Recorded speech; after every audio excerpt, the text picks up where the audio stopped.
obese welfare queens. Law and order. States' rights. Law and order. States' rights. The welfare queen. None of those statements mention race. So why do historians, political strategists, and sociologists say that often those phrases are all about race? This is what people mean when they talk about dog whistles. This doesn't mean that everything is secretly racist, but it does mean that sometimes language is doing more than it seems. A dog whistle is a message with two layers.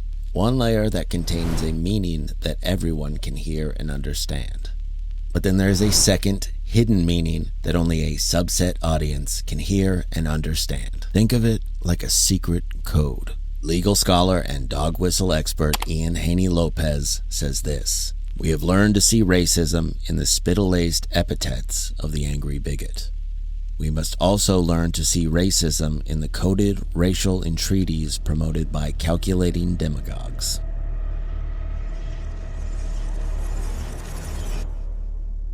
The key idea is this: dog whistles give the speaker, and often their supporters, plausible deniability. The speaker can always point to the first meaning and deny the second. That's what makes it powerful, and it's also what makes pinning down exactly what is meant so difficult, because critics and supporters can end up hearing completely different things.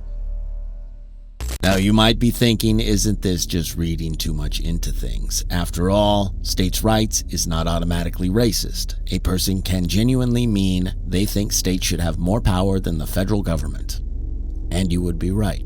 But there is documented evidence that the innocuous phrase, states' rights, has been repurposed and used deliberately to appeal to voters with racial grievances. One of the clearest explanations of this comes from Republican political strategist Lee Atwater. In a 1981 interview, Lee describes how political messaging changed over time. Here's how I would approach that issue as a statistician or a political scientist, or no, as a psychologist, which I'm not, is how abstract you handle the race thing. In other words, you start out, and now y'all aren't quoting me. You start out in 1954 by saying nigger, nigger, nigger. By 1968, you can't say nigger. That hurts your backfire. So you say stuff like force busing, states' rights, and all that stuff. And you're getting so abstract now, you're talking about cutting taxes, and all of these things you're talking about are totally economic things, and the byproduct of them is blacks get hurt worse than whites. And subconsciously, maybe that is part of it. I'm not saying that, but I'm saying that if it is getting that abstract and that coded, that we're doing away with the racial problem one way or the other. You follow me? That's unusually direct, and it also provides us with an unusually clear insight. What Lee is describing is a shift from explicit language to more abstract, policy-focused language that can still have very specific effects. Now, to be clear, this is one strategist describing one perspective. But Lee Atwater was not a fringe character. In fact, he was a major player in the conservative movement. Lee served as a campaign operative for Strom Thurmond in 1978. He was the lead strategist for Ronald Reagan's 1984 run and was campaign manager for George H.W. Bush's win in 1988.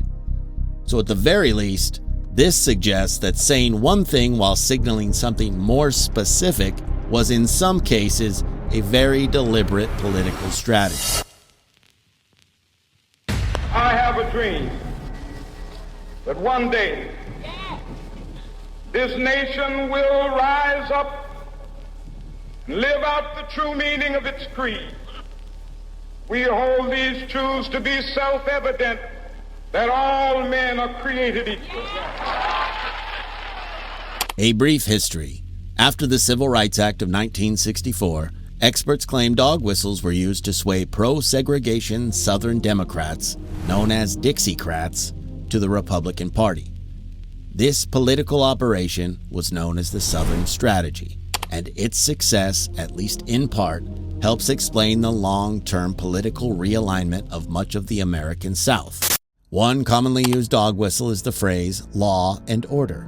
which became especially prominent in the late 1960s and was the slogan of Richard Nixon's 1968 presidential campaign. Decades later, the phrase reappeared in all 3 Donald Trump campaigns. On the surface, law and order is about public safety. But critics argue that in some contexts, the phrase can also carry racial associations tied to crime, policing, and urban unrest.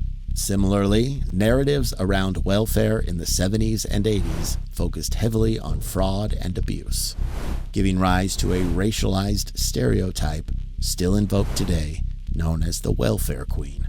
This stereotype became strongly associated with black women, and it describes a woman who intentionally has multiple children out of wedlock in order to exploit state and federal assistance programs.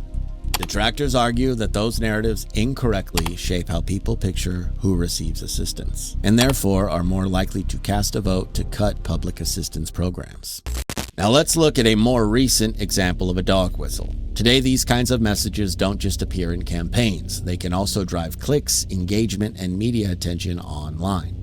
For instance, this post on X from right-wing commentator Matt Walsh. In his post, Walsh shares a video of a group of young black men running through a mall to buy expensive sneakers, the new Jordans.